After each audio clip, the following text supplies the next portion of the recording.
학교 폭력이라는 걸 사실 모두가 다 겪어본 것 같아요. 그렇기 때문에 피해에 대해서는 상상을 할 수 있는 것 같아요, 다들. 학교 다닐 때는 한두 번쯤은 다 치고받고 싸우면서 친해지고 그런 거 아니겠습니까? 시간이 많이 지나서 처벌하는 건 너무 과한 것 같습니다. 과거는 과거일 뿐인데. 피해 경험자의 목소리는 굉장히 중요한 건데 그 이야기가 일종의 폭로라는 형식으로 된다고 해서 피해 경험자는 치유되고 있는가?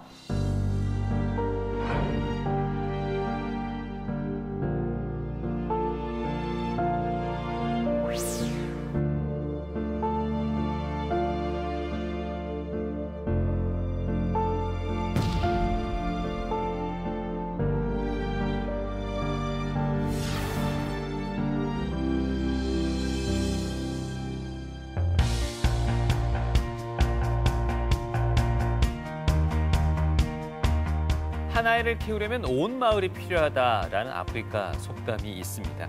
이 아이들이 공동체 속에서 다양한 사람들하고 소통하고 또 사회성을 배워가면서 한 사회 구성원으로 성장해 간다라는 의미를 담고 있다고 합니다. 네, 그런 의미에서 학교는 공부만 하는 곳이 아니라 또래 친구들과 함께 어울리면서 인맥을 형성해가는 그런 작은 사회라고 할 수 있는데요. 네. 행복한 일과 또 즐거운 일로 가득할 것 같은 이 작은 사회가 요즘은 학교 폭력, 학폭으로 멍들어가고 있습니다. 네, 이제 장난 수준을 넘어서 아주 심각한 사회 문제로까지 대두되고 있는데요. 네. 아이들의 몸과 마음을 병들게 하는 학교 폭력. 오늘 TV 메디컬 약손 시간을 통해서 알아보도록 하겠습니다. 각계각층에서 이어지고 있는 이른바 학폭 미투. 지금껏 외면받던 피해자들의 목소리가 뒤늦게나마 조명되기 시작했다. 글을 통해 느껴질 만큼 피해자들의 고통을 고스란히 담은 충격적인 내용들. 문제는 학교 폭력이 여전히 사라지지 않고 계속해서 발생한다는 점이다. 학교 폭력이 발생하는 요인은 여러 가지 요인이 있습니다. 일단은 개인적 특성, 가족 요인, 그리고 사회 요인, 또래 관계 요인, 학교 요인 등등 많이 있습니다. 어느 한 가지 때문에 발생한다고 설명드릴 수는 없고요. 여러 가지 요인이 합쳐져서 학교 폭력이라는 사건 아니면 일들이 발생하고요. 학교 폭력은 자라나는 청소년이나 아동들한테 아동기의 부정적인 경험으로 인식되면서 트라우마 같은 마음의 상처가 될 수 있습니다. 최근 학교 폭력의 형태는 점점 더 교묘해지고 지능적으로 변하는 추세. 신체적인 폭력 대신 피해자를 정신적으로 몰아세우는 형태의 폭력이 계속해서 늘고 있다.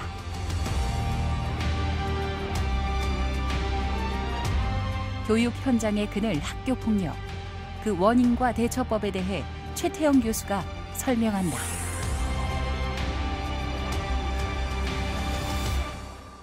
네, 오늘 도움 말씀 주실 마음건강 주치 모셨습니다. 정신건강의학과 최태영 교수님과 함께합니다. 안녕하십니까? 네, 안녕하세요. 네. 자, 새학년 새학기가 시작된 지 이제 2달이 넘었습니다. 아마도 많은 부모님들의 관심사 중에 하나가 우리 아이 잘 적응하고 있겠나 하는 부분이 아닐까 싶은데요. 이런 부모님들의 마음을 걱정케 하는 것들 중에 하나가 바로 요즘 학교 폭력이 아닐까 싶습니다. 맞습니다. 뉴스에서도 워낙 많이 접하게 되다 보니까 불안감이 작지 않으실 텐데요. 네. 그런데 더욱 안타까운 것이 또 연령대가 점점 낮아지고 있다고 그렇죠. 합니다. 내일이 또 마침 어린이날인데 어린 친구들, 어린 학생들까지도 고통을 많이 받고 있다고 합니다. 네. 요즘은 초등학교 교실에서도 이런 학교 폭력 문제가 많다고 들었습니다. 네, 그렇습니다. 요즘 아이들 싸움이 어른 또는 부모님 싸움이 되기도 하고요. 네. 법적인 투쟁을 하기도 하고 네. 사회적인 문제로 비화되기도 합니다. 점점 예전에 비해서 때리는 신체적 폭력보다는 정서적이고 관계적인 폭력이 더 많이 돼서 더 큰 사회적 문제가 되고요. 이런 학교 폭력이 자라는 아이들의 뇌발달하는 아이들에게 상처로 자리 잡아서 제대로 정상적인 뇌발달이 안 되는 경우가 있어서 어른 돼서도 마음의 상처로 남는 경우가 많이 있거든요. 그래서 오늘은 이런 아이들의 뇌발달과 그리고 학교 폭력 그리고 상처받은 뇌에 대해서 뇌과학적인 입장에서 설명드리도록 하겠습니다. 네. 네. 사실 이게 장난하고 폭력의 경계가 좀 모호한 것 같습니다. 이거 학교 폭력 어떻게 저희가 이해를 하면 좋겠습니까? 일단 학교 폭력이라는 거는 어떤 학생이 다른 학생한테 피해를 주고 괴롭히는 거죠. 그리고 이런 걸로 해서 그 아이들이 계속 의도적으로 다른 사람한테 상처를 주는 걸 말하고 이게 이제 우리나라에만 있는 현상은 아니고요. 전 세계적인 현상이고 일본에서 이지메라는 용어를 우리나라 이제 들어와서 왕따 돌림이라는 용어를 쓰고 있고 서양에서 이제 영어로 불링이라는 용어를 쓰고 있습니다. 네. 보통 학교 폭력은 아시다시피 신체적 폭력, 때리는 거죠. 그리고 언어적 폭력, 욕하거나 놀리는 걸 얘기하고 요즘 가장 문제가 되는 게 관계적 폭력인데 소외시키거나 아니면 나쁜 소문을 퍼뜨리거나 아니면 공개적으로 망신 주고 따돌리는 행동들이 요즘 학생들한테 가장 큰 문제로 작용하고 있습니다. 그리고 이제 그 중에 이제 집단 따돌림이라는 게 또래 괴롭힘이나 왕따라는 다양한 용어로 표현하고 있습니다. 여기 나오는 단어들 다 보신 적이 있으신지 모르겠어요. 네. 대부분 왕따, 은따, 전따, 반따, 됐따, 찐따 이런 용어들 많이 쓰고 있습니다. 애들은 다 아마 들어보셨을 거예요. 저희가 생각했던 것보다 더 많은 단어들이 또 사용되고 있는 것 같아요. 네, 저도 뚱따라는 말은 여기서 처음 봤습니다. 공부하면서. 뚱뚱해서 따돌림을 당하는 여러 거. 가지로 특히 초등학생들은 이렇게 이름이나 아니면 외모로 별명을 많이 불러서 아이들이 이제 장난으로 하지만 당하는 입장에서 굉장히 괴로움을 호소하고 있습니다. 네. 그리고 이제 요즘 문제가 되는 게 사이버 폭력인데요. 이제 실제로 학교에서만 폭력이 일어나는 게 아니라 온라인상에서 친구들을 괴롭히는 행위고 요즘은 이제 사이버 폭력이나 사이버 불링을 국내에선 동일시한 개념으로 사용하고 있고요.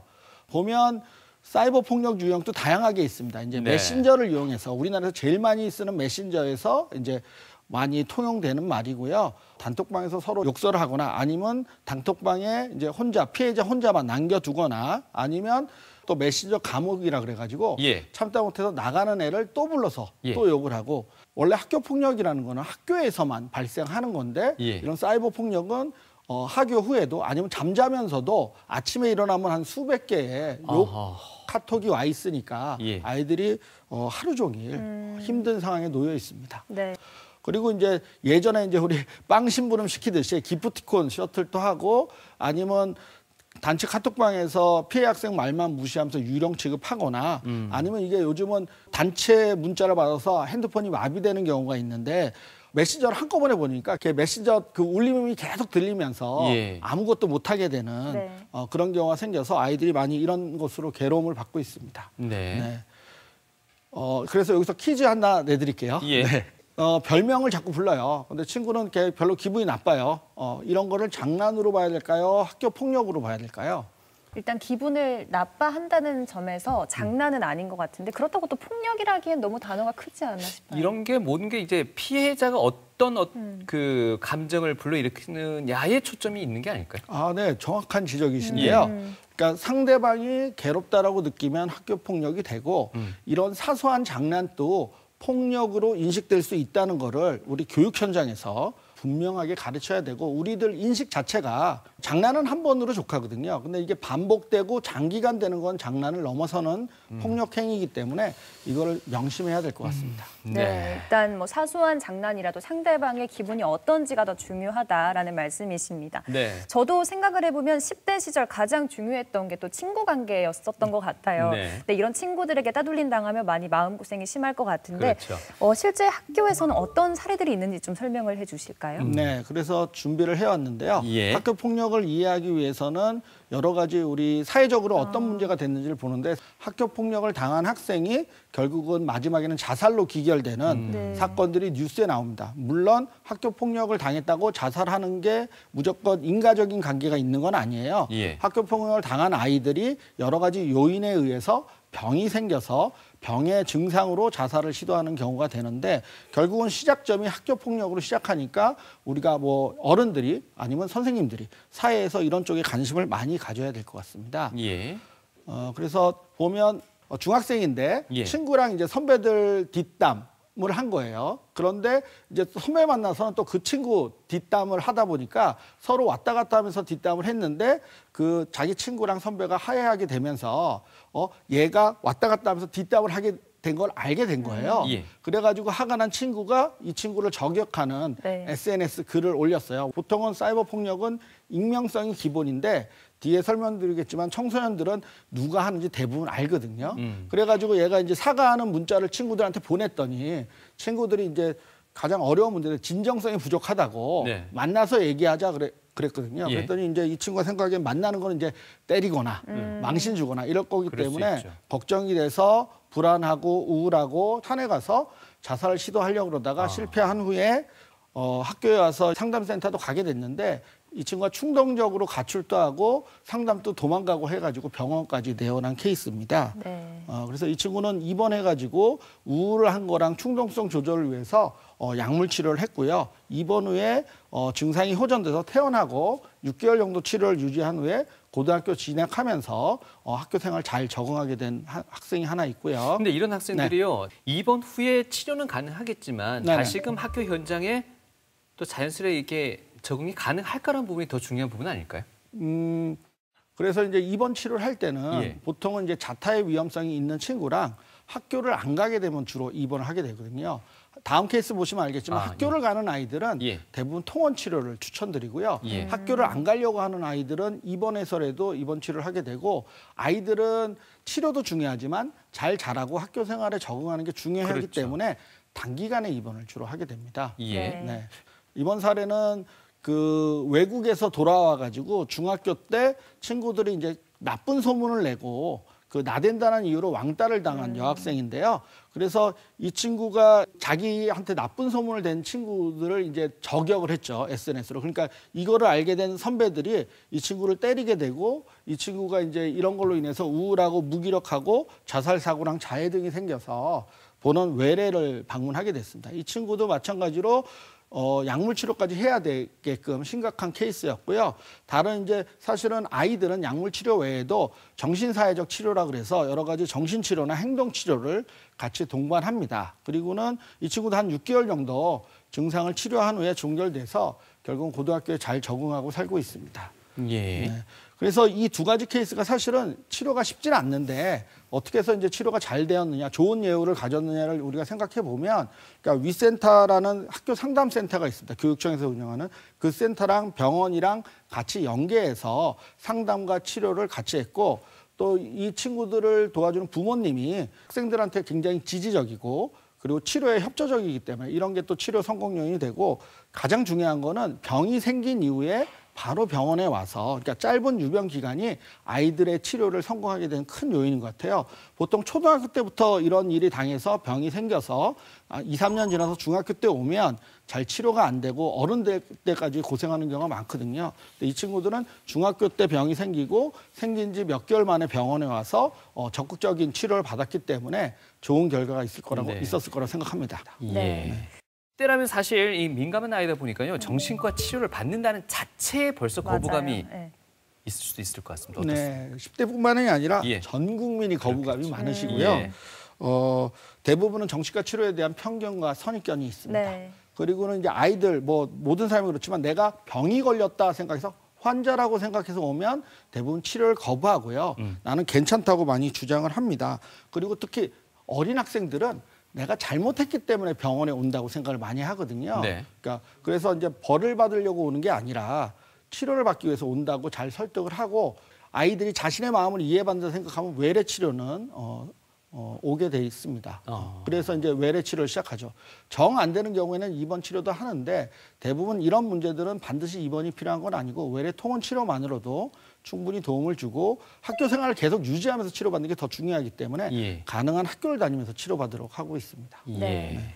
지금 말씀하시는 그 집단 따돌림하고 사이버 폭력하고 비교해 보면요, 큰 차이는 또 없을 것 같습니다. 물론 공간적 요인에 따른 차이는 있겠지만 아마 비슷한 유형으로 나타날 것 같은데. 아마 우리 아이들이 하는 집단 따돌림과 또 이제 보면 이제 MZ 세대라 그러잖아요. 그러니까 주로 이제 어른들도 있긴 하지만 대부분은 아이들 세상에서 많이 이제 사이버 폭력도 일어나기 때문에 유사성이 많이 있고요.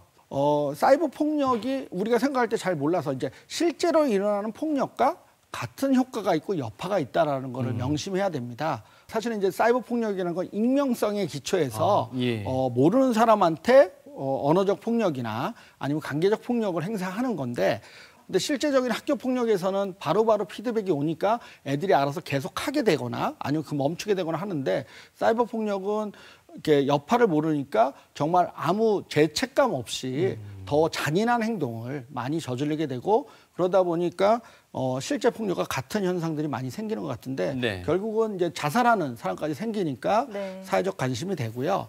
보통 이제 아이들은 이제 서로 이제 저격한다 그러죠. 일종의 이제 팩트 폭격인데 예. 아이들은 익명성에 기초하지 않고 대부분은 공개적으로 저격을 해서 아니면 저격을 당하면 누가 나를 저격했다는 걸 대부분 알게 되고요. 또 여기 그 증례를 보시면 알겠지만 사이버상에서도 위협을 하고 학교에서도 위협을 하니까 등교를 거부하게 되니까 이제 병원까지 오게 되는 케이스거든요. 처음에는 이제 병원 오는 것보다는 얘가 이제 환경을 바꾸면 좀 괜찮아질 거라고 생각을 해서 이제 전학을 갔는데 전학 간 곳에서도 좀 어려움이 있고 아까 말씀드렸듯이 관계 사고 같이 사람들이 나를 쳐다보는 것 같은 관계 사고가 있으니까 부모님이 걱정돼서 병원까지 왔고요. 현재는 통원 치료를 진행 중인 학생입니다. 네. 그래서 이 친구는 사이버 언어 폭력과 사이버 명예훼손을 당한 케이스고요. 다른 여러 가지도 있지만 이런 것들이 제일 많이 있고요. 그리고 사이버 폭력은 그 학교 폭력이랑 마찬가지로 의도적이고 그리고 학교 폭력은 똑같이 치명적이고 반복되고 그런데 이제 여러 번에 걸쳐서 하면서 여러 명이 한꺼번에 하고 온라인 전자매체를 통해서 하니까 이게 자는 동안에도 사이버 폭력이 그렇죠. 진행되고 네. 깨어나서 보게 되고 도망갈 구석이 없어서 하루 종일 폭력에 노출되기 때문에 더 큰 문제를 야기하기도 합니다. 오프라인 폭력과 차이점은 이제 익명성이 있다는 건데 아이들은 누군지 아는 게 많고요. 오프라인과 다르게 이제 순식간에 퍼지고 대단히 사람들이 관여하기 때문에 모든 사람이 내 저격된 걸 알고 있다라고 아이들이 상상하기 때문에 문제가 생기고 예. 그리고 보통은 타인에게 어떤 고통을 주는지 깨닫지 못하니까 더 잔인한 형태로 언어적 폭력이나 정서적 폭력이 진행되고 있습니다. 네. 그래서 이제 보면 성인과 좀 차이점은 아이들은 아까 발달하는 데에서 현실과 비현실의 구분이 약간 모호하거든요. 네. 아이들이. 그래서 아이들이 현실과 사이버의 경계가 모호하면서 현실 폭력과 사이버 폭력이 공존하기도 하고 아니면 현실에선 폭력이 있는데 사이버에는 없고 사이버에선 폭력하는 애들이 현실에는 없고 이렇게 되고 현실에서는 폭력의 피해자인 아이가 사이버상에서는 폭력의 가해자가 되는 이런 역전 현상도 일어나고 있고요. 아이들은 카톡 놀이 같은 걸 하는데 네. 서로 단톡방에서 재밌게 놀다가 갑자기 욕이 나오고 그 기분 나쁘다 그러고 아까 말씀드린 여러 가지 사이버 폭력 형태의 카톡 감옥이나 이런 현상이 생기고 그리고 아이들이 보면 이렇게 행동에 비일관성이 있는데 사이버상에서는 욕하는데 학교에서는 또 베프로 지내기도 하고 이런 아이러니한 현상도 있고요. 네. 그리고 사이버 폭력의 형태가 여러 가지가 있는데 여러 가지를 한꺼번에 되고 익명성과 무관하게 자신을 드러내면서 하니까 어른 폭력과는 조금 차이가 있기 때문에 우리가 보면 얘네가 장난을 하는 건지 폭력을 하는 건지 이렇게 어른들의 입장에서는 판단하기 어려운 경우가 굉장히 많이 있습니다. 그래서 이런 문제들로 인해서 우리가 정신과적인 문제가 생기는데 자살이 가장 큰 문제고요. 자해하는 아이들이 너무너무 많아져가지고 물론 꼭 이것 때문은 아닌데 아이들의 증상 중에 너무 많아지고 불안, 우울 또 이런 걸로 트라우마가 돼서 외상후 스트레스 장애가 되는 게 가장 큰 문제고 이러면 어른까지도 아이들을 힘들게 만드는 경우가 많이 있습니다. 그리고 가해를 하든 피해를 하든 술, 담배 같은 거를 많이 하게 되는 문제가 생기고 있습니다. 예. 네. 좀 더 근본적인 질문이 될 수도 있을 것 같은데요. 어떻게 말씀해 주시겠습니까? 학교 폭력 발생 이유, 개인의 문제, 가정의 문제, 사회의 문제, 뭐 여러 요인이 있을 것 같습니다. 네, 학교 폭력에 여러 요인이 있죠. 말씀하신 대로. 근데 오늘은 그 중에 개인 특성에 대해서만 말씀드리고요. 나머지 것들은 사회학자나 아니면 그 정책 입원자들이 더 전문가시고 학교 선생님들이 더 전문가이기 때문에 내과학적인 측면에서 개인적 특성에 대해서 먼저 말씀드리겠습니다. 네. 보통은 이제 아이들이 왜 폭력 행위를 하느냐 이런 거에 대해서 우리가 생각하는데 대부분 아이들의 뇌는 아직 발달 과정에 있어서 그러니까 우리가 이제 사람다움으로 판단하고 합리적으로 생각하는 건 전두엽의 기능인데 전두엽이 아직 미성숙돼 있고요. 또 공감 능력도 굉장히 중요한데 남의 마음을 이해하는 공감 능력이 아직 미성숙하고 또 아이들은 충동적인 행동을 많이 하기 때문에 공격적인 행동을 한다고 알려져 있고요. 보통은 이제 전두엽은 그 청소년 시기부터 본격적으로 발달하기 시작해서 생각하는 전두엽의 발달보다 청소년들은 감정을 발생시키는 변형계의 발달이 더 앞서가고 있습니다. 그래서 우리가 이제 강렬한 감정을 합리적인 사고로 통제하기보다는 감정적 판단을 하게 되고요. 이런 감정적 판단이 아이들한테 공격적인 모습으로 어른들이 보기에는 그런 모습을 보인다고 생각합니다. 우리가 이제 보면 뇌가 세 가지 영역으로 구성돼 있어요. 그러니까 트리윤 브레인이라고 그래서 세 가지 영역이 하나처럼 움직인다 하는데 보통은 이제 우리 뇌줄기는 생명의 뇌, 생명 유지 장치가 있고 그 변형계에서 안쪽 뇌는 감정의 뇌라고 그래서 감정을 컨트롤하는 기능이 있고 그리고 우리 전두엽은 생각의 뇌라고 그래서 우리가 생각하고 사고하고 뭐 어떤 거를 좀 선후 판단을 하고 이런 네. 거를 기능을 하거든요. 그림에 보시면 아시다시피 그 아이들이 발달할 때 그 감정뇌가 먼저 발달하고 그 다음에 이제 전두엽은 따라가니까 여기 그 청소년 시기를 딱 보면 이렇게 보면 이 정도의 갭이 있습니다. 감정뇌의 발달과 우리 생각하는 뇌의 발달에 갭이 있기 때문에 네. 아이들이 요 갭 정도만큼만 감정적 판단을 하고 이런 감정적 판단을 하게 되면 어른들이 보기에는 위험한 행동을 하는 걸로 생각이 됩니다. 그러니까 우리가 보면 이렇게 여러 가지 기분 나쁜 사람이 있으면 어른들은 참기를 먼저 하지만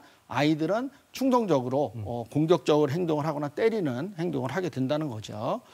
그리고 이렇게 이런 생각하는 뇌의 전두엽은 이렇게 아까 말씀드렸듯이 상황 판단이나 계획하고 정서 조절 및 관리 기능이 있어서 사회성 발달이 되게 중요한데 전두엽이 발달하면 이제 주변 사람과 다른 사람들에게 동시에 주의를 기울이고 하지 말아야 할 행동을 스톱할 수 있는데 이게 아직 미성숙하고 그리고 다른 사람의 감정이나 생각을 이제 머릿속으로 이제 이미지를 떠올릴 수 있는데 이게 부족하기 때문에 타인을 공감하고 소통하는 능력이 어른의 잘 성장한 뇌에 비해서는 좀 부족하게 되는 거죠. 그리고 그 감정의 뇌인 변형계는 특히 이제 그 중에서 편도체라는 게 있어요. 네. 우리가 편도체라는 거는 공포 반응이 주관하는 뇌 영역인데 우리 공포 반응이라 하면 무서운 걸 봤을 때 싸울 거냐, 도망갈 거냐 이런 걸 판단하는 능력인데 이게 너무 갈상되면 싸우거나 도망가는 게 아니라 이렇게 얼어붙는 아니면 싸우지도 도망가지 않는 이상한 행동을 하는 이런 모습으로 나타나가지고 문제가 되고요. 그리고 이제 이게 이 편도체가 전두엽이랑 연결이 되고 그리고 이제 이런 아이들이 이런 부정적인 감정들이 편도체와 전두엽을 연결하는 해마라는 곳에 기억이 저장이 되는데 이게 나중에 편도체가 가활성되면서 재활성되면 트라우마로 작용해서 아이들이 현재는 안전한데 예전에 위험에 노출된 상황으로 내가 잘못 인식해서 계속 위험한 상황에 놓여 있다고 생각을 하게 되는 거죠.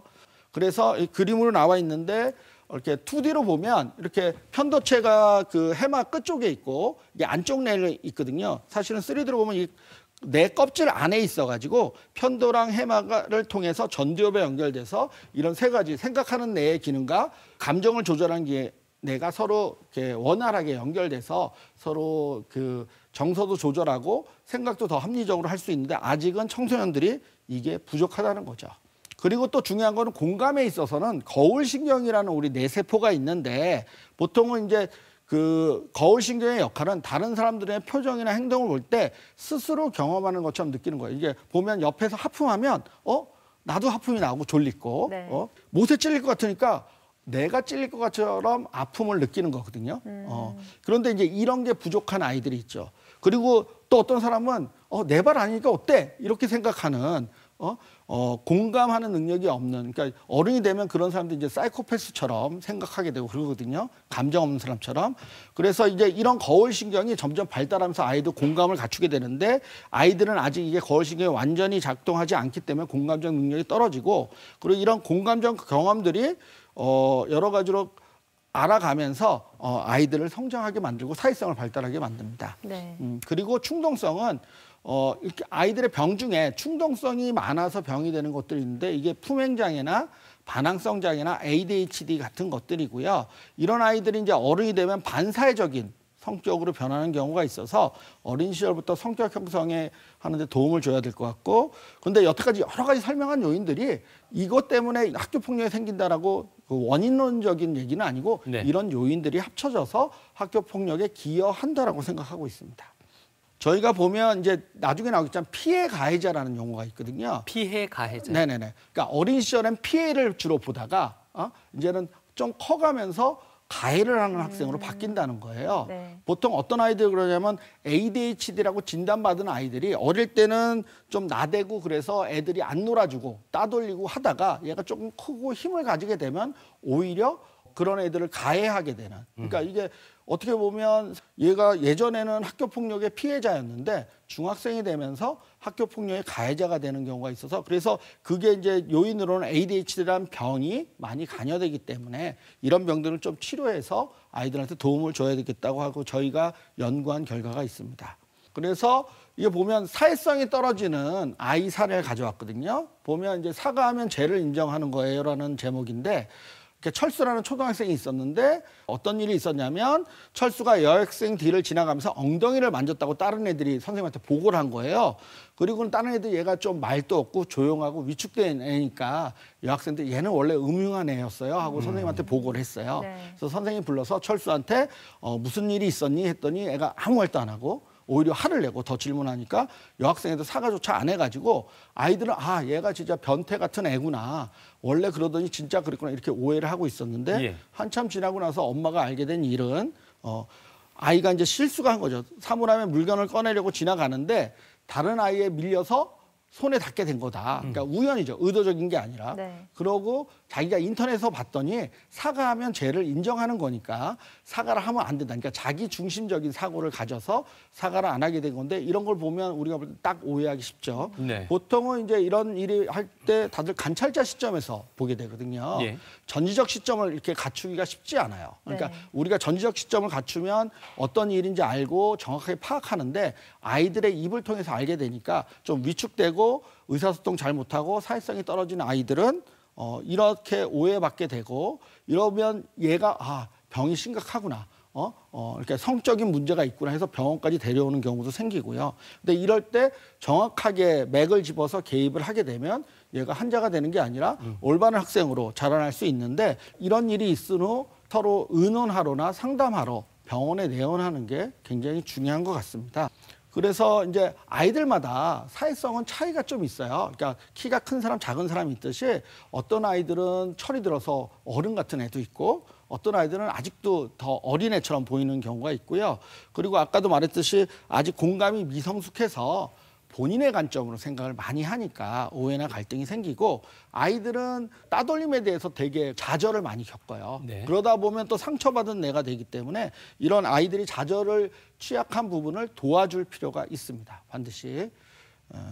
그리고 이제 아이들 아까 말했듯이 또래 사이에 관계가 굉장히 중요하고 아이들은 이제 커가면서 이제 청소년기에는 이제 가장된 자의식이 있어가지고 다들 나를 쳐다본다고 생각을 해요. 그래서 머리도 만지고 뭐 외모도 신경 쓰고 그러면서 자기 나름대로 판단을 많이 하고 자기와 상관없는 남들의 반응을 본인과 연관해서 생각하는 관계사고가 생길 수 있는데 보통은 관계사고는 조현병의 증상입니다. 근데 아이들은 조현병이 없더라도 관계사고 같은 게 일시적으로 생길 수 있으니까 이런 게 생기면 이제 부모님들이 걱정을 많이 하는데 병원에 와서 확인하고 물론 이제 어린 시절에도 조현병이 생기긴 하지만 일반적으로 생길 수 있다는 걸 알아두시면 되겠고 이런 여러 가지 다양한 경험들이 아이들의 사회성 발달에 도움이 되는데 이게 부정적 경험으로 자리 잡으면 해마에서 나중에 트라우마가 되는 거고 이런 여러 가지 경험들이 쌓여서 좌절도 극복하고 어른들도 도와준 긍정적 경험이 쌓이면 사회성 발달에 훨씬 도움이 될 거라고 생각됩니다. 그리고 이제 이런 아이들이 부모와의 관계도 굉장히 중요하거든요.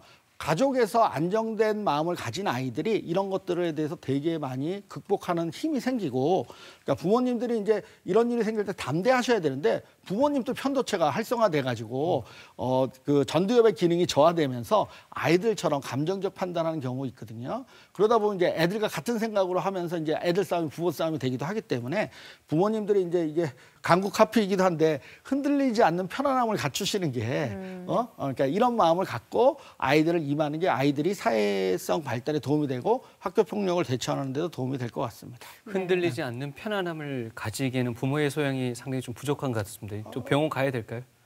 그것보다는 아까도 처음에 했지만 마을이 그 아이들을 키운다 그랬잖아요. 네.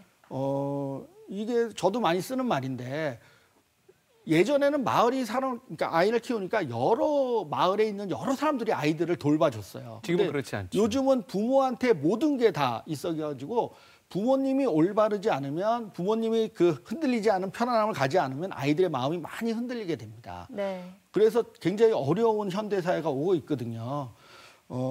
부모님도 나중에 이제 이런 가정 중에 어려움이 있으면 치료를 받기도 하지만 어쨌든 부모님을 교육을 많이 시킵니다. 자기의 마음은 변화 못 시키는데 아이를 위해서 변해 주십시오 하면 부모님들이 많이 변하거든요.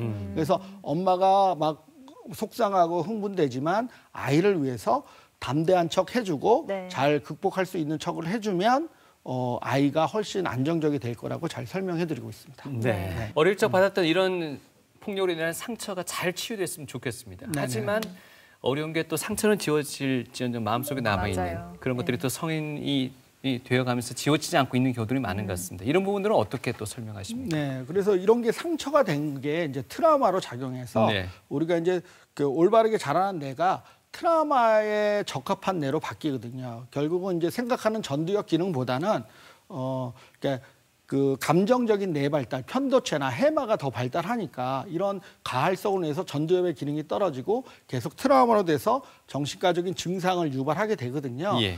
보통은 이제 보면 이제 왜 옛날 시절의 일을 지금 와서 꺼내서 여러 가지로 이렇게 뭐 미투 비슷하게 학폭으로 신고를 하느냐 이런 것들이 아마 트라우마랑 많이 관련이 되고 있고요. 이게 이제 당한 사람들만이 아는데 당하지 않으면 아유 그거 뭐 웃어넘길 수도 있는 거 아니야 하지만 실제로 당한 사람에서는 거의 죽음에 직면한 위협을 느낀 트라우마와 같은 상처를 입는다는 거죠. 사실은 이게 안 좋은 일이 생기면 정상적으로 이제 기분 변화가 생겨요. 스트레스에 대한 반응이거든요. 마음이 속상하거나 슬프거나 아니면 우울하거나. 근데 이게 일시적 며칠 가다 마는 건데 이게 2주 이상 가거나 아니면 계속 우울감이 문제가 돼서 학교 생활에 문제가 생기면 병적으로 생각이 되고요. 외상후 스트레스 장애 같은 거 생기면 아동기의 일이 성인까지 어려움을 야기하게 됩니다.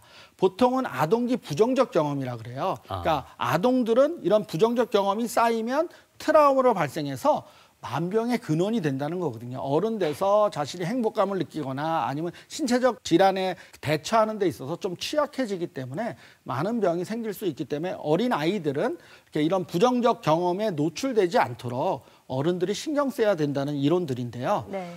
보통 이제 어린 시절에 빨간 점퍼를 입은 사람한테 공격을 받은 적이 있으면 이제 아이가 공격받은 사람보다는 빨간 점퍼에 대해서 위험 신호로 이제 편도체가 인식을 해요. 그래서 편도체가 가활성화돼서 이게 제대로 치유가 안 되면 어른 돼서 빨간 점퍼를 입은 사람만 봐도 편도체가 가활성화되는 거죠. 그러면서 편도체는 위험한 상황으로 인식하면서 전두엽의 기능을 저하시키니까 이 사람은 계속 위험한 상황에 있다 그래서 여러 가지 증상들이 생긴다는 거죠.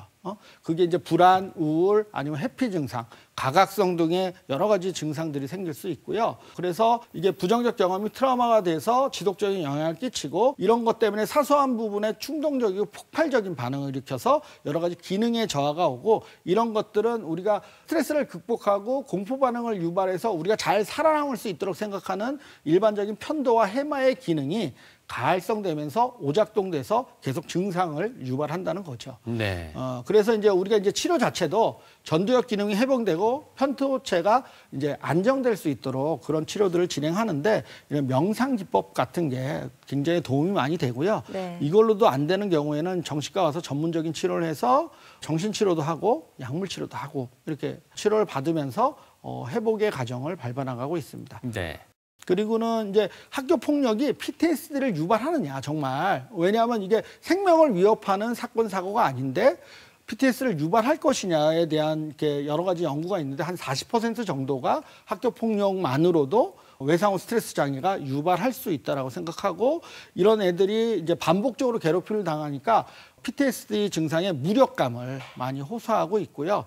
이런 이유들은 이제 지속적으로 학교 폭력이 진행되기 때문에 트라우마 증상들이 생겨난다고 생각하고 있습니다.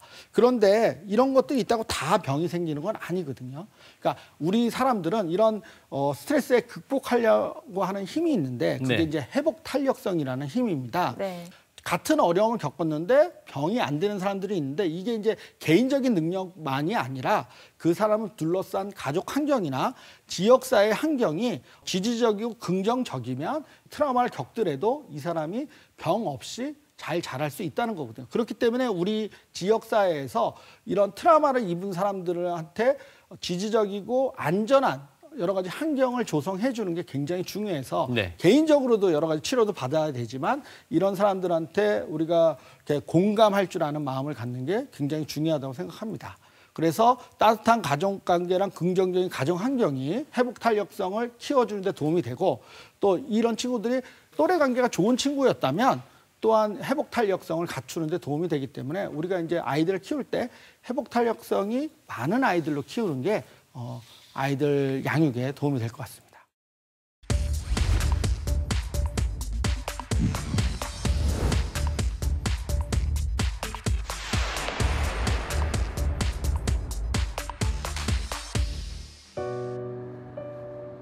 대구의 모든 대학병원에는 위센터가 있다. 2013년 대구교육청과의 연계로 문을 연 후 위센터는 학생들의 마음을 치유하고자 최선을 다하고 있다. 학교 부적응이나 정서 행동 문제가 있는 아이들이 학교에서 의뢰돼서 위센터에 오게 되는데 근래 들어서는 자살 사고나 아니면 자해 행동을 하는 아이들이 많이 의뢰되고 있고요. 그래서 우리 대학병원 위센터에서는 병원 방문 전 단계의 학생들, 그러니까 조금 더 심각한 병리 현상이 있는 아이들을 상담하고 있고요. 또 필요하면 병원으로 치료 연계를 하고 있습니다. 위센터에서는 학생들을 위한 다양한 프로그램들이 운영 중이다. 이런 활동들을 통해 학생들이 어려움을 극복하고 다시 학교로 돌아갈 수 있게 물심양면으로 지원하고 있다. 위센터, 학생정신건강상담센터도 운영하지만 게임문화재단에서 펀드를 받아서 게임 가몰입 힐링센터를 운영하고 있습니다. 게임 가몰입 힐링센터는 게임을 좋아하지만 너무 많이 해서 학교 생활이나 일상생활에 지장을 주는 학생, 대학생, 성인들을 대상으로 여러 가지 집단 프로그램이나 아니면 음악 예술 치료 프로그램들을 운영하고 있습니다. 제각각의 상황에서 각기 다른 상처를 겪고 위센터에 오게 되는 학생들. 일상적인 표현조차 어떤 학생에겐 상처가 될 수 있기에 직원들은 늘 조심스럽다. 학생들이 발달 과제에 따라서 성취 이탈의 문제로 인해서 어려움을 겪고 예민한 시기이기 때문에 저희가 학생들의 이야기에는 공감을 표현하면서 학생들이 오해하지 않도록 중립적인 표현을 쓰고 학생들의 얘기를 들으려고 노력을 하고 주의를 하고 있습니다. 학교 폭력을 대하는 방식은 예전과 많이 달라졌다. 학생 스스로의 변화를 요구하던 과거와 달리 현재는 적절한 개입을 통한 지원이 더 우선시된다. 가해자의 경우에는 충동성이 많이 영향을 끼치기 때문에 사실은 상담보다는 병원 치료에 연계되는 경우가 많고요. 피해자 학생 같은 경우에는 일반적인 그 스트레스 반응인 상태도 있어서 그런 상담을 통해서 정상적인 아니면 원래 본인의 마음가짐으로 돌아갈 수 있도록 도와드리고요. 좀 이게 트라우마라는 상처가 돼서 좀 더 심각한 상태라면 소아정신과 병원 치료에 연계해주고 있습니다. 이 학교 폭력을 예방하고 또 대처하기 위해서 교육청 주관으로 해서 위센터가 운영되는 걸로 알고 있습니다. 한 역사가 이제 한 몇 년 됐죠? 저희가 2013년도부터 시작했으니까 한 10년째 이제 가까이 다가가고 있습니다. 어떻습니까? 실제 대구 가톨대에서 운영해 보니까 어떻습니까? 보통 학교 폭력 문제는 대구 교육청 지원청 위센터로 의뢰돼서 가게 돼 있는데 그 학교 폭력 외에도 자살 사고나 자해 행동을 하게 되면 병원 방문 전 단계인 대학병원 위센터로 많이 의뢰돼서 오고 있고요. 다행히도 이제 대구 지역 같은 경우에는 지역별로 대학병원 위센터랑 학교랑 다 매칭이 돼 있고요. 또 이제 치료비 지원도 받을 수 있기 때문에 훨씬 다른 지역에 비해서 대구 지역 학생들의 정신 건강을 교육청에서 많이 책임져 주고 있습니다.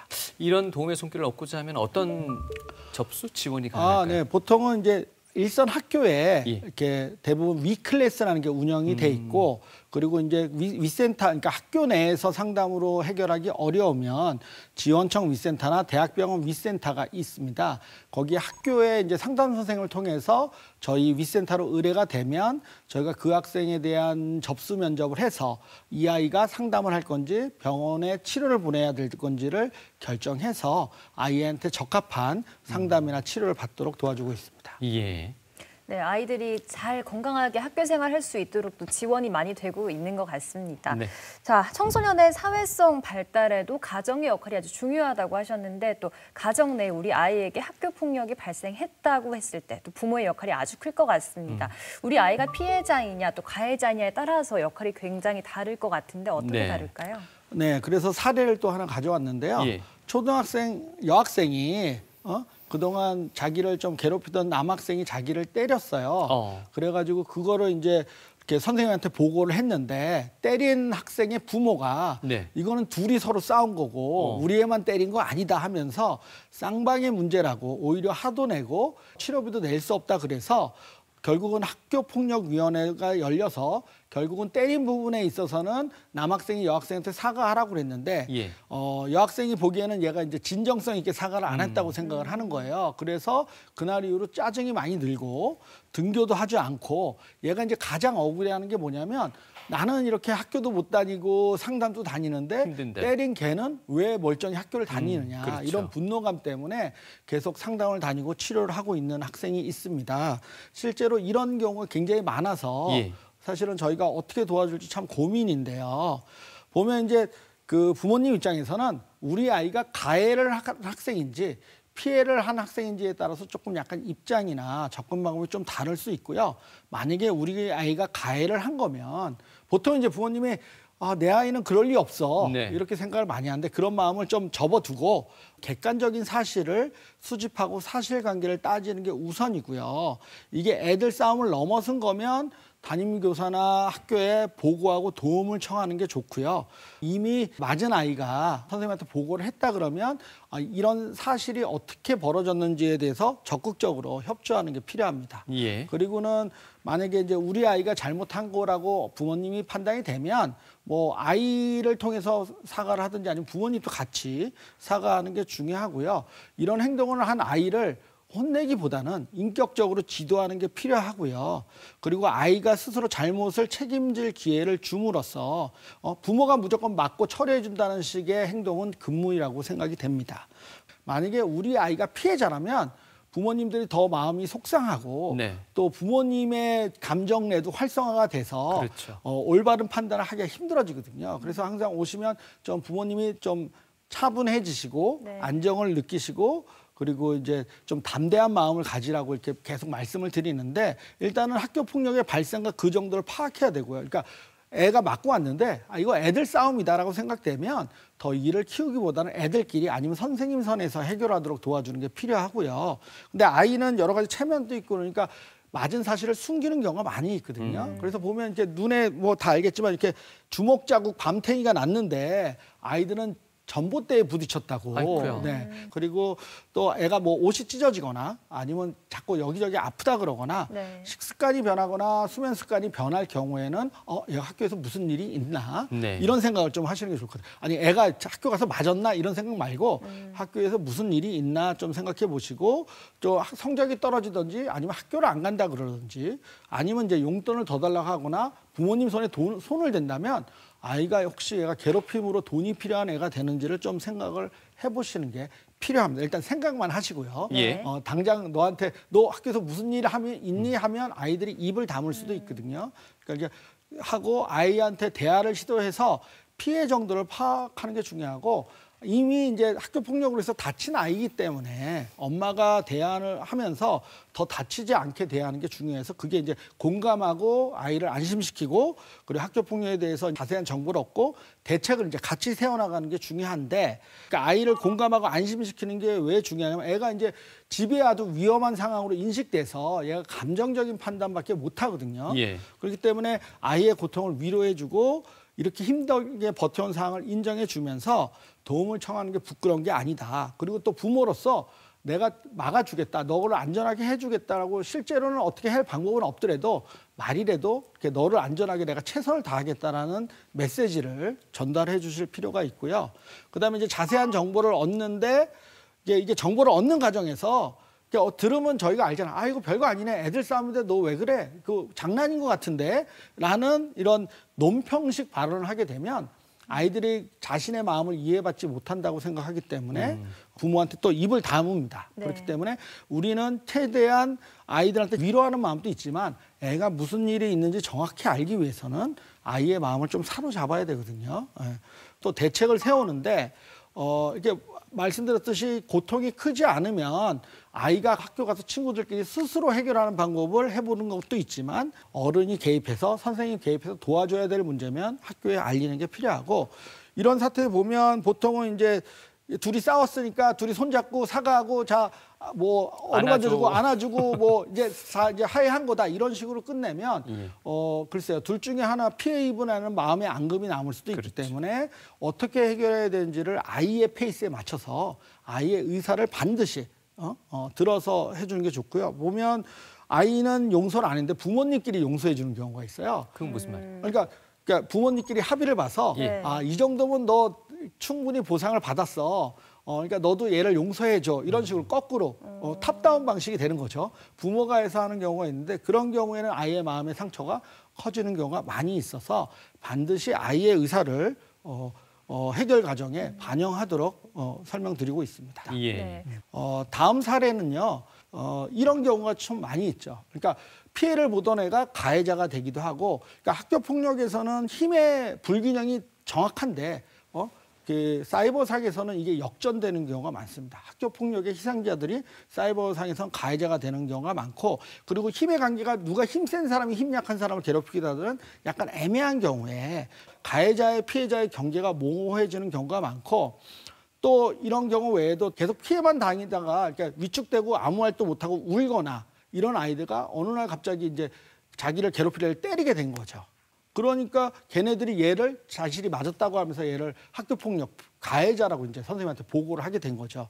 그렇게 되면 얘가 졸지에 뭐 한 1년 내내 애들한테 따돌림을 당하고 괴롭힘을 당했는데 오히려 신체폭력을 한 학생으로 고발이 되는 이런 아이러니한 경우도 생겨서 학교폭력위원회 생기면 이 사건에 대해서만 하니까 얘가 폭력 행위를 한 거에 대한 처벌을 내리게 되거든요. 네네. 그러니까 이제 아이는 상처가 더 깊어지는 경우가 생겨서 어려움이 많이 생깁니다. 그리고 보면 피해 가해자라는 거 보면 극단적인 경우는 미국의 컬럼바인 고등학교 총기 난사 사건이 이 친구들도 원래는 학생 때 피해를 입던 애가 다른 사람들 가해하는 폭력 유발자가 된 것으로 알려져서 참 사람들 마음을 안타깝게 한 경우가 많이 있습니다. 네. 학교 폭력에 대해서 참으로 다양한 이야기들을 듣고 있습니다. 이렇게 열심히 배우고는 있고 또 정답을 알고는 있습니다만 과연 어떤 현실에 맞닥뜨렸을 때 실천할 수 있을지는 또 의문입니다. 예. 어쨌든 뭐 학교 폭력 여러 가지 유형을 말씀해 주셨는데요. 이게 폭력의 유형별로 대처하는 방법도 좀 다를 것 같습니다. 뭐 언어 폭력도 있고요. 또 뭐 사이버 폭력도 집단 따돌림도 여러 가지 유형들이 있으니까 말이죠. 그래서 지금 말씀드린 거는 실제적으로 뭐 법적인 문제가 되거나 어른들이 개입해야 되는 문제 이전에 흔하게 나오는 폭력에 대한 대처법에 대해서 말씀드리는데 초등학교 경우에는 이름이나 외모로 많이 놀리게 되기 때문에 이런 아이들을 어떻게 처리할 것이냐. 놀리는 애들은 장난이지만 이렇게 놀림 받는 아이들은 굉장히 모욕감을 많이 느끼고요. 그리고 이런 애들이 보면 애들이 이렇게 놀림 받아서 울거나 아니면 뭐 화내거나 이런 모습에 즐거워하기 때문에 더더욱 하게 되거든요. 그러니까 예를 들면 벌레 이렇게 보이면서 막 무서워하면 더 벌레 가지고 하는데 무서워하지 않으면 재미없어서 더 이상 안 하게 되거든요. 마찬가지로 이런 것들을 이용해서 우리가 아이들한테 교육을 하는데 일단은 아이가 이렇게 화가 나거나 우는 것보다는 쿨하게 이게 재밌냐 하고 차분하게 말하고 자리를 뜨거나 유머로 받아치거나 이런 경우인데 근데 어떤 경우에는 이렇게 쿨하게 나오면 그 가해자를 더 폭력을 유발하는 경우도 있어요. 그렇기 때문에 그 자기를 괴롭히는 애의 특성을 좀 자기가 파악하는 게 되게 중요한데, 교수님 갈수록 더 어려워지는 것 같습니다. 네네. 그래서 이게 그러니까 왜냐하면 사회성이 떨어지는 애들은 눈치나 뉘앙스 파악을 잘 못하기 때문에 이런 걸 알기는 힘든데, 그러니까 부모님이 이제 이런 일을 당했을 때 들었을 때, 얘는 피해, 아니면 얘는 좀 단호하게 대처해 이런 거를 좀 주려면. 이런 걸 좀 알아두시는 게 좋은데 싸움권 유형인 같은 경우에는 무조건 피하는 게 좋고 괴롭히는 경우에는 싫다나 하지 말라고 단호하게 거부표시를 하고요. 근데 이런 방법이 안 될 때는 이제 선생님이나 부모님한테 보고하는 게 중요하죠.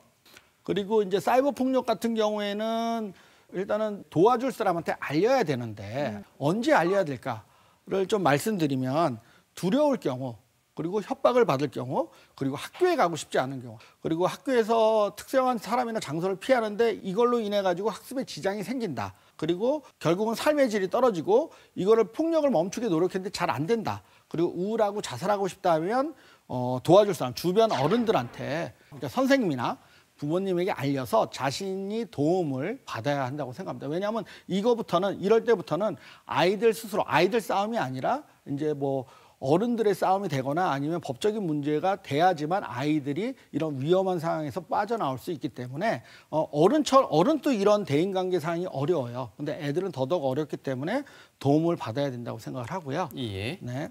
그래서 아이들이 이거는 제가 글쎄요, 의학적인 것보다는 이렇게 진료를 하다 보면 이런 방법을 써야지만 아이들이 조금 더 자신을 보호하는 데 도움이 된다고 생각해서 좀 생각해 본 건데, 그러니까 자신이 그 여러 가지로 피해를 받은 거를 좀 적어 놓거나 증거 수집을 하기 위해서 화면 캡처, 그리고 아이들이 이제 열받으니까 바로 보복을 하거든요. 그러면 이제 쌍방폭행이라는 또 용어를 쓰더라고요. 예. 서로 했다고 누가 가해자인지 피해자인지 잘 모르게 되는 경우가 있기 때문에 절대로 보복하지 말고 주변 사람한테 도움을 청하고요. 무시할 수 있으면 무시하고 웃어 넘길 수 있으면 웃어 넘기고, 그리고 하지 말라고 할 수 있으면 하지 말아야 되는데 이게 말처럼 쉬운 건 아닙니다. 이걸 할 수 있으면 스스로 해결할 수 있지만 이게 안 되면 반드시 어른들한테 알려야 되고, 사이버 폭력도 차단하고 웹사이트에도 신고하고 경찰에도 신고해야 되는데 반드시 선생님이나 부모님한테 알린 후에 신고했으면 좋겠어요. 사실은 부모님이랑 선생님들은 도와줄 마음이 있는데 도와주지 못하고 아이들 싸움이 바로 이제 어른 싸움이 돼버리는 거니까 무슨 일이 있어도 반드시 선생님이나 부모님한테 알리고 신고하기를 추천하고 있습니다. 예. 그리고 학교에서도 이런 사이버 폭력 예방 교육이 반드시 필요하고요. 아이들 스스로 이제 사이버 불링 자체가 범죄 행위다라는 걸 인식해야 되고, 피해자가 얼마나 큰 고통을 당하는지를 공감할 줄 아는 학생으로 자라나야 되고, 올바른 사이버 문화가 형성될 수 있도록 나라나 지역사회에서도 많이 노력해야 될 것 같습니다. 네. 그래서 이제 아이의 행동과 마음을 주의 깊게 살피고 필요하면 이제 전문가랑 상의하실 필요가 있고요. 사건이 또 생기지 않도록 노력하는 게 굉장히 중요하고요.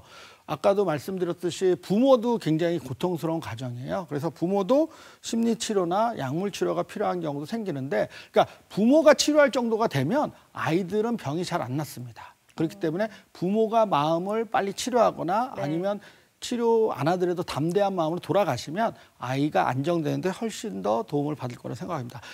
병원에 오게 되면 피해 학생인 경우에는 여러 가지 뭐 가벼운 경우에는 상담 치료로 시작하고 심한 경우에는 약물 치료나 입원까지 하게 되고요. 가해 학생 경우에는 대부분은 이제 병원에까지 오게 되면 입원 치료나 약물 치료 많이 받게 되는 것 같아요. 네. 네.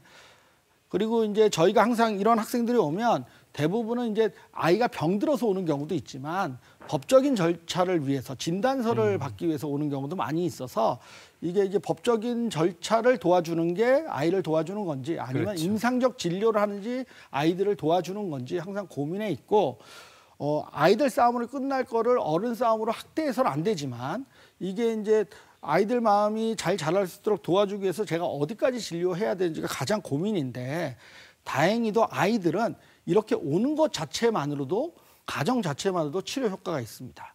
그러니까 부모가 자신을 위해서 병원을 오게 되고 병원을 같이 와서 부모랑 대기실에서 기다리면서 얘기도 하고 또 선생님한테 도움을 받고 또 가면서 또 여러 가지 얘기를 하면서 이런 이제 치료 과정 자체가 치료다라는 용어가 있거든요. 그렇기 때문에 이런 문제가 있는 아이들을 주저하지 말고 병원이나 전문가랑 상의하는 절차를 밟는 거는 아이들의 상처를 치유하는 데 도움이 될 거라고 생각합니다. 네. 네, 다가가는 방향은 좀 다를 수 있지만 우리 아이들이나 부모 또 학교, 사회가 모두가 이 학교 폭력 근절을 위해서 다 같이 노력하고 있는 것 같습니다. 자, 오늘 이 시간 학교 폭력의 심각성과 예방법 또 대처 방법까지 알아봤는데요. 끝으로 다 당부하실 말씀 있으실까요? 네. 우리 아이들이 안전한 환경에서 자라날 수 있도록 우리 선생님이나 부모님들, 어른들이 또 지역사회가 더 안전한 환경을 만들기 위해서 계속 노력했으면 좋겠습니다. 네, 저희가 방송 서두에 드렸던 한 아이를 키우는 온 마을이 필요하다라는 아프리카 속담과 좀 의미가 또 일맥상통하는 것 같습니다. 네. 예. 자, 오늘 좋은 말씀 주신 분은요. 정신건강의학과의 최태영 교수님이셨습니다. 오늘 말씀 고맙습니다. 네, 감사합니다.